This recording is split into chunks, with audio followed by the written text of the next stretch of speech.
Welcome back to Diary of a Tax Practice Owner. I have a special guest with us today, Chris Lazzuri, who is going to share with us a different perspective on tax practices. Chris is an associate certified coach through the ICF and founder and owner of CML Consulting and Coaching. His extensive experience working with professional service firms in business development and leadership training roles has allowed him to work with firm owners, practice leaders, and individuals on reaching their growth goals. Chris is passionate about helping the industry evolve and leveraging change into personal and professional opportunities. His background provides a unique perspective to organizations and people who find themselves in a period of transition. And I would have to say, Chris, right now, this industry is in a major period of transition. I don't know about you, but that's my perspective. No, very much so. And I agree wholeheartedly. And it's really why I got into what I'm doing now, which is with CML Consulting. I was within a firm and I saw the Mm, changes that were coming within the industry. And I didn't think individual firms were changing fast enough for what I wanted to be doing. And I had had some extensive experience with a couple different size firms and really wanted to leverage that and hopefully help other people, again, as you talked about in those transitions, those things where they were getting ready to leave a firm and go start their own firm, or mm, for the first time ever in their career, they had a business development or a growth goal that they didn't have otherwise. And I thought it yeah, was important to be able to help those people become more comfortable with the growth aspects. I love that. So, share with us, how did you get to this point? You said that you had some extensive experience in working in the accounting space. So, what did that look like for you, and how did you gain your familiarity with the industry? I mean, many years ago, I went to work for a smaller firm with an opportunity to move back to my hometown. And it was an opportunity where I was able to leverage my business background and actually a recruiting background to find CFOs, controllers, and software engineers for our clients and use it as a door opening service, an alternative service to the traditional accounting that the CPA Mm, firm that I had gone to work for was doing. So that was my background. There was a dot-com bust. There was a rapidly accelerated availability of people in the market, needed fewer recruiting. So I got involved. If I decided if I was going to work for an accounting firm, I might as well understand the accounting, sit for the exam. I needed a few more classes to get to the 150 hours.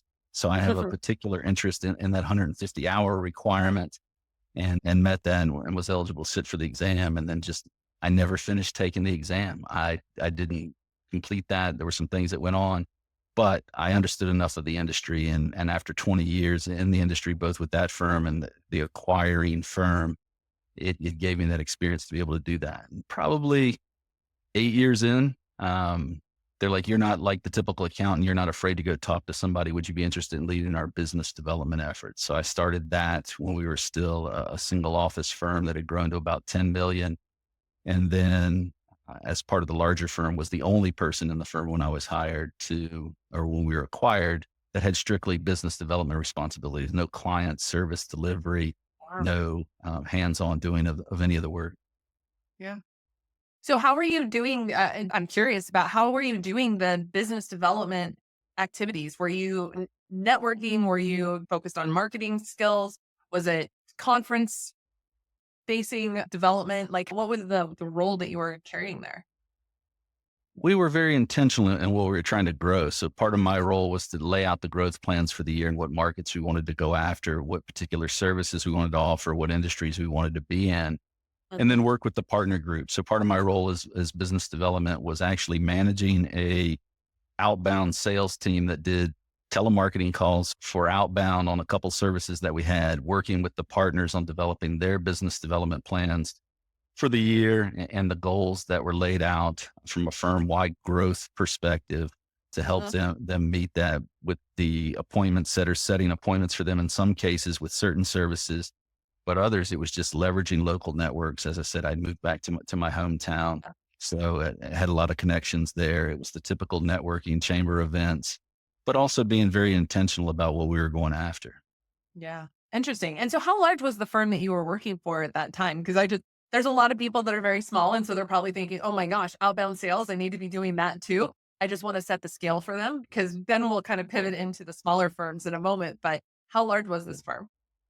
Yeah, as I said, when I first started there, we were probably 3 or 4 million. We grew to 10 million Okay.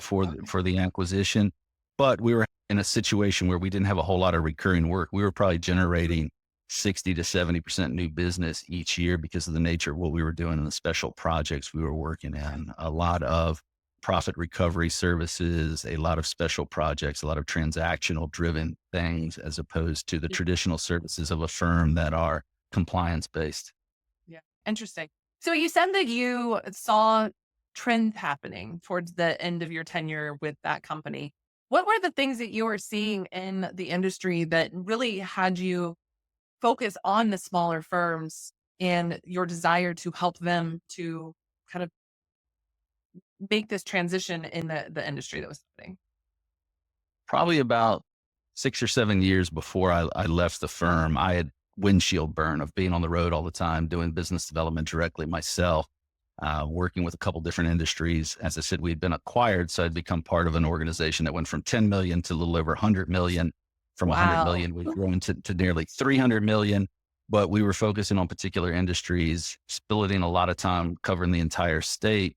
Yeah. And I was just at a point in my life where I was missing things in my kid's life. It was Yeah. windshield time. I was driving by my house from one office to another office, waving in the afternoon because I'd had a breakfast meeting in one part of the state and a dinner meeting in a different part of the state. And Yeah. I was ready for that. So about, as I was saying, 6 or 7 years before I left the firm, I had switched my role and asked them to have responsibility for more of the development of the staff, making them more comfortable with business development, even very early in their career, developing a training program down to our intern level of business development so that they could have an understanding of it, as opposed to somebody becoming a principal or director or a partner and suddenly having growth responsibility, making it Yeah. more comfortable earlier in somebody's career so that they could do that. And it led to a lot of coaching, which is why I went and got the coaching certification, and more of a learning and development internal role than it was an external role. And what I saw in the Mm. industry was there were so many people that needed that help. They were being asked to do business development. They were doing things that were uncomfortable to them. Not many people in the accounting space went to school for marketing and sales and business development. So just trying to get them to think of it in a different way, that they were providing a value added service, that they were providing a solution to a client, to a need that they really had, and serving the business as opposed to being a used car salesman or trying to promote something just to sell something. So I Yeah. saw that as a need in the industry. As I said, the other transitions I saw happening were what's going on with private equity, what's going on with acquisitions and mergers. And I just didn't control enough of my own future to stay inside a firm, and thought I could impact the industry better outside the firm. And I got connected through tax Twitter and some other communities Yeah. with quite a few people that were more entrepreneurial and going out and starting their own things. The people that I'd coached, even within the firm, had left in some cases and gone and started their own firms. So a lot of work with smaller firms that are more at that startup stage, and dealing Yeah. directly with firm owners at smaller practices. Yeah. What do you think is the biggest thing that is, I mean, you mentioned it's the skill base, but when people move into building their own firms, what is the number one thing that you think they have to overcome? Is it truly the marketing of themselves and seeing themselves as a valuable asset to the clients that they serve? Or what is your kind of common denominator that you see in people that are building businesses that maybe experience quick growth in the delivery, but things kind of stall out after that initial burst? How do they move past I think a couple different things lead to it, but it's almost shiny object syndrome of not having the that? focus of what you need to do. You constantly hear about people that need to, whether you say niche, whatever the term is that you use, depends if you're in the US or Canada or Yeah. elsewhere. But that focus and that intentionality that I've even mentioned before, of being Yeah. intentional of what we were going after in the market, is huge. And I think it leads to keeping people from burnout. I mean, a lot of what you all have talked about on the previous episodes of the podcast are automation to create freedom. And the same thing is that intentionality. Some people don't want to niche early in their career of their own firm because they're afraid they can't get to where they need to be on a revenue goal, or they can't replace Yeah. the income from whatever they were doing before. But it doesn't mean you can't do those things. What it needs to be is that you focus on the things that you want to be doing. There's a Yes. reason you left where you were. There's a reason you started the firm. What is that goal? And keeping that goal in mind and making sure that you're aligning the activities towards that goal and towards Mhm. that end game versus, okay, this is what I need to do this week. And this is what I need to do next week, constantly changing the motion of, of that intentionality and not having a focus and trying to do too many things to overwhelm yourselves. And then you get back in a situation where you no longer have that freedom that you left for. You don't have the decision making. Yeah, absolutely. And you're also like so deep in the skill based work that you don't even have the time that's necessary. I think that's one thing that I have realized in my own business in supporting tax professionals is and accountants is I got so deep into the delivery that I didn't give myself enough space to be creative. Right. And that's where the development, the vision holding and like the drive forward comes from. And if you fill your days from, 7 a.m. to 7 p.m. with client delivery and service delivery, you just don't have that space that you need to try new things and network with people that could maybe really open the gates for you.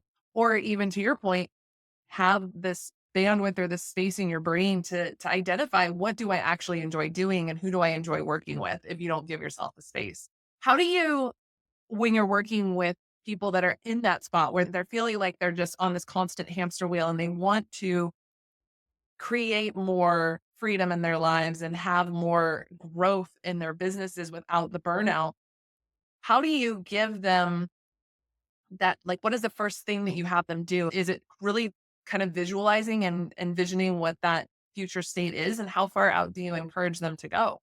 I'll ask them the question of why did they start their firm? Why are they doing the Yeah. things that they wanted to do? And it's either, it's more time with family or it's more money or have more control of my own destiny. There's common themes amongst what people are doing. So ask questions around that. And that's a way that I think even people, whether it be from a growth standpoint, professional development standpoint, if somebody can maintain curiosity a little Yes. longer, being empathetic and understand that there's different perspectives and then being true to yourself as well. Why is it that you want to do something? You see so many people having success out there doing something maybe different than you would have, and you want to emulate them, but you don't have that same personality. You don't have the same fears. You don't have the same strengths. So how are you leveraging it? What it is you want to do? So I usually start out with a basic question along the lines of, hey, if you could only focus on three things, what would they be? And somebody Mm, usually gets three and then they start adding four and five. I was like, hold on, you said three. Which were the three? Well, I got to do all five of these. Well, if you're going to do all five, which three do you want to prioritize? And really getting right. them to prioritize what they want to be doing, but making sure that that aligns with what they've said they want to accomplish as well. Yeah. I think it's so easy to kind of fall into our old habits sometimes. And as a technical producer, tax, accounting, for me, systems and creation of system, Right. like it's so easy when things get challenging. And it's challenging to have those thought processes and go through those exercises. It's so easy to just kind of like poo poo them and then slide back into your producer stage and the producer mindset. How do you keep people on track once they kind of get that glimpse behind the door that there's more out there for them and that there's a possibility of actually achieving this desire that they had and moving away from this overwhelming burned out feeling? How do they keep moving forward and not slide back into old habit? I mean, I think one is self accountability. The person's got to think about the reasons that they did it. Like you said, why did they start the firm and what are they trying to accomplish? And how are they keeping from sliding into those old habits? Because it's very easy, especially for people within a tax practice to, from January through April, not think about those things. It's down, Mhm. getting the returns out the door. They're trying to do that. And then again, for a lot of people, the second season of being able to do the same thing come September and October as you've got extensions. But they forget that that's why they left a firm. They didn't like working those hours and they continue. In some cases, they're not charging enough. They need to be doing fewer returns at a higher rate so that they can focus on those things they want to do. Some people aren't very technical and need to hire somebody. So it really depends on the individual and getting them to do Yeah. it. But from a standpoint of helping hold them accountable, hey, this is what you want to accomplish. When we talk again in 2 weeks or we talk again in 3 weeks, what is it you want to do? And then follow up and help hold them accountable from a coaching standpoint and from even a mentor standpoint of, okay, this is what you said you want to do. Okay, you didn't do it. There's several excuses there, but what's the real reason? And really find that underlying reason and their motivation. So it pulls from a lot of different things, but That's the key, is trying to get them to hold accountable and see things that they wouldn't have seen otherwise. So, Yeah. Oh, um, that's interesting. So some people may not be familiar with coaching. Could you kind of give us like what an explanation of a coach is and identify for those that are maybe new to that idea, how it's different than continuing education or some of the more traditional industry terms around how people are expanding their skills? Because I think coaching is a very unique perspective of how one achieves goals and achieves the desires that they have. yeah, I would say that coaching usually gets lumped in with training and mentorship. And there's Mhm. those three have personalities, their own distinct characteristics, and those aspects of what you're trying to do. With training, you're trying to teach somebody how to do something. With mentorship, you're trying to show them how you did it and how they can follow in your footsteps. Coaching, on the other hand, is less direct and more um, relationship driven. And as I said, maintaining that curiosity and asking the questions to help somebody get there on their own and figure out how they would tackle it, but also leveraging the experience and knowledge that they have to have somebody look at something, as I said, with a little bit different perspective, maybe a different lens than they would have without having somebody asking them the questions that they are. So some people get frustrated because they'll hire a coach and be like, well, they're not telling me what to do. Well, they're not necessarily looking for a coach. They might be looking for a mentor or somebody along those lines. But even with mentorship, not everybody has the same skills as I talked about before, nor do they have the same desire. Not everybody wants to grow their firm to $10 million to sell it. Not everybody wants to be put in a position to be acquired by private equity or to hire 10 people or outsource a certain amount of work. Everybody's got their different goals. And that's where coaching comes in, because it can be very individualized to that person and what they're trying to accomplish. Enough experience on the coach's part to guide the conversation where the person needs it to go to accomplish what they're trying to do. Yeah, I like that. And I think it's the outside perspective. I think it's funny because this industry, from my assessment, and my background is I have an accounting degree and I opted not to sit for the extra hour or year of school. And because Right. I didn't want to, I was done with school at that point.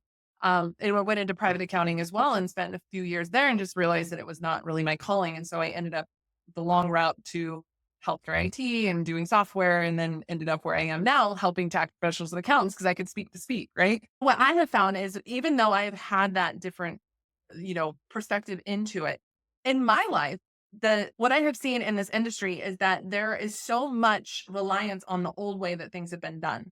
And so when we're talking to people who are going out on their own and starting new businesses, if they come from a large firm like yours, like you guys obviously had a lot of IT and like saw they were creating systems to make things more efficient because there was the money to do it, right? But when you're starting out on Right. your own, you kind of revert back to what you knew. And so when you're limited by the resources you have available and the technology and the team structure and the support that you maybe need, I think a lot of people sometimes also carry over poor processes and poor ideas about how a business should be run. So when you're doing your coaching, do you see that outside perspective? Because I see it with my outside perspective, right? I'm like, here's how efficiency can work. Here's how systems can help. Here's how you can streamline and make, let go of administrative work through automation. Like that's the perspective I bring.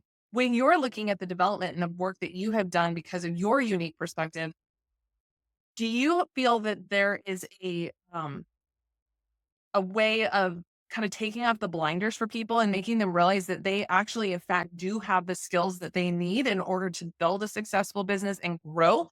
And what do you think some of those things are that somebody that is looking to grow their firm in the next, say, 6 months going into this next tax season? What do you think that they need that is something they maybe haven't heard before? Confidence is one of those things, Oh, just the yeah. ability to know that everybody's got a different skill and it doesn't have to be one way that they approach something, that it's not necessarily going to chamber events. If that's not what you like, but you're a very technical person, then when you speak in an event, your audience suddenly becomes your targeted to clients. They were there to hear you speak about a topic. So what are you doing to follow up with them? What are you doing to stay connected with them? It's going to probably take Mhm. more touch points than you ever think to close opportunity if you're trying to go out and grow business that way, because so many times the phone will ring or you'll get something in. Are you taking on the right business? So having that focus to make sure that you're taking on the right business and where that you want to be to make that happen So, I mean, for example, you asked about perspective and a little bit different. I viewed my success as a business developer one way because I was more of a generalist. I wasn't an audit or tax or Mm, advisory or transaction. I had to ask the questions of the people that I was talking to, the clients and the prospective clients, to connect them with the right people. And that was really mm, my job as a business developer, was a connector of, it wasn't yeah, me knowing how to do something. It was a matter of me knowing that the firm could do something and who the right person was to connect to do that. So with a love that. firm owner and somebody that's just starting their practice, it's kind of remembering, hey, what do I want my focus to be? If I want it to be 30 hours a week and make a, six-figure salary, but still have time to spend with my children, then what is it I need to do that? Okay. It's Yes. not going to a dinner event. It's not having to go to breakfast, lunch, and dinner with the prospect. It's not having to do those things outside of hours. It's not working 80 hours to get tax returns done because I'm the only person in the firm that I can trust to get Yeah. them done. It's being able to figure out a way to manage that with your goals in mind. So that perspective of being able to have that broader view of, I mean, what is the old saying that you can't see the forest through the trees Yeah. because you're so focused on that. There was somebody I was talking to last week, and uniquely they said it was so simple, but I would have never thought of it. I mean, it's just a matter of, Yeah. they knew it was a conversation they needed to have, but they hadn't had the conversation. And they're like, it was laying right there in front of me, but I was so lost in all the things I had to do. I didn't just have that conversation and take care of it. Or Yeah. somebody that thinks they can't focus on something and just, asking them why, and there's few more questions and getting them to focus on what really needs to be done to accomplish what they're trying to do. Yeah.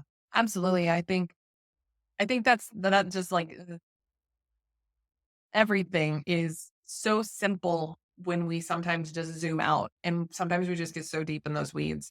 I love that. Well, Chris, I would love to hear if you were to give someone who's either in an early stage of building their business or they are feeling stuck right now, a piece of advice that would help them move forward towards actually achieving the firm growth that they want to have, what would that piece of advice be? And how would you lay that out for them so that they could have success? Maybe give them a little bit of coaching right now. Yeah, I mean, from that standpoint, what you just mentioned, take that step back and look at it. Why is it that you want to do that thing you want to do? Don't get the shiny object syndrome of, hey, I need to start a community because that's what everybody's doing right Yeah. now. Or if it doesn't align with what you're trying to accomplish or what you're trying to do. So figure out what those goals are and then what are the small steps to get there. So set that guiding star and then the path will change many times on the way to that end destination. So don't get frustrated that you're not there yet. Take those baby steps and do that. And it's from a growth standpoint, it's being selective in those clients that you're taking on. It's doing the tax returns that you know best. I mean, think about it from the Pareto method. I mean, 80% of your clients are going to generate, or 20% of your clients are going to generate 80% of your revenue, and then there's Yeah. going to be 20% of your clients that generate 80% of your headache.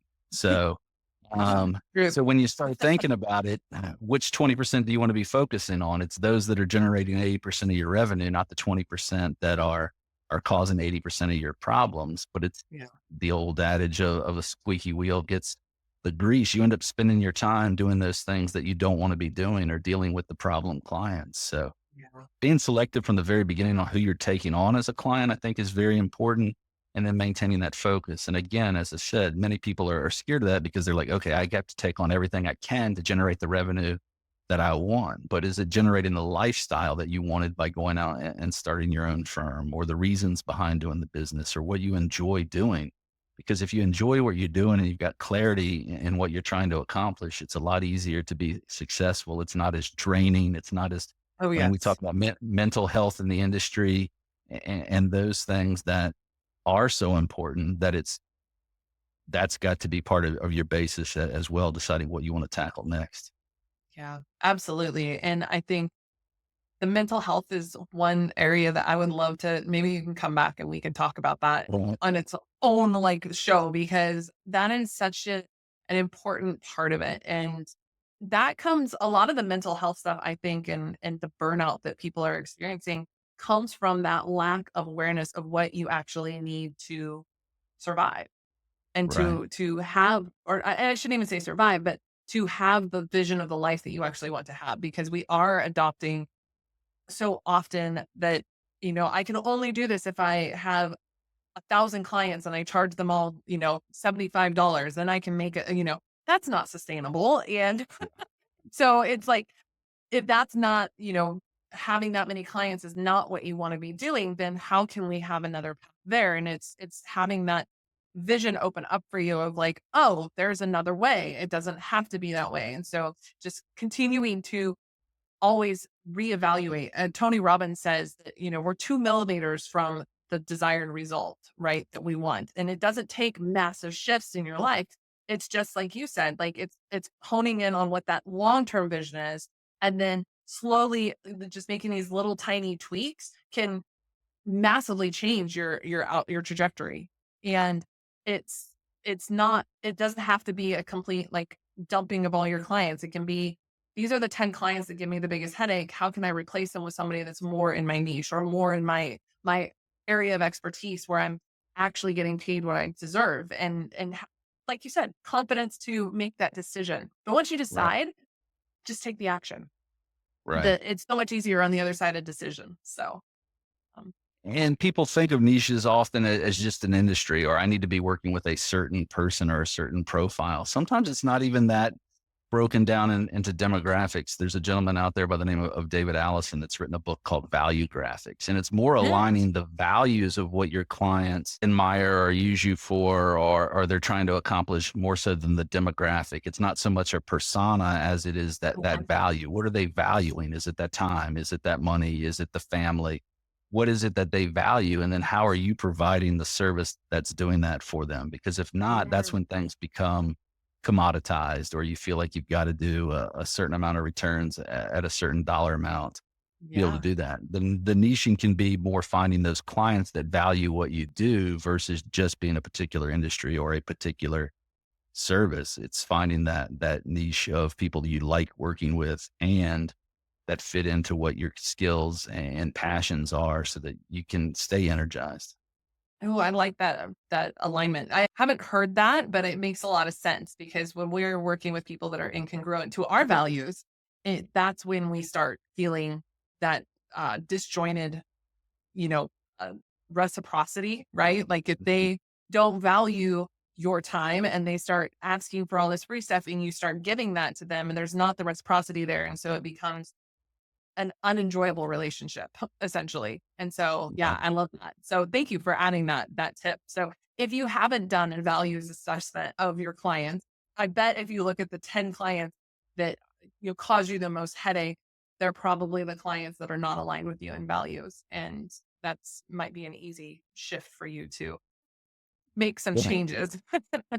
It could be. They're the ones that are getting you the information at the last minute that are causing those late hours right before a deadline. They don't value your time or treat you as the person that you ought to be treated as. You're a service provider to them and you haven't moved up um, Yeah. that value to them or proven your value to them that they're willing to pay Yeah. for that and appreciate it more than anything.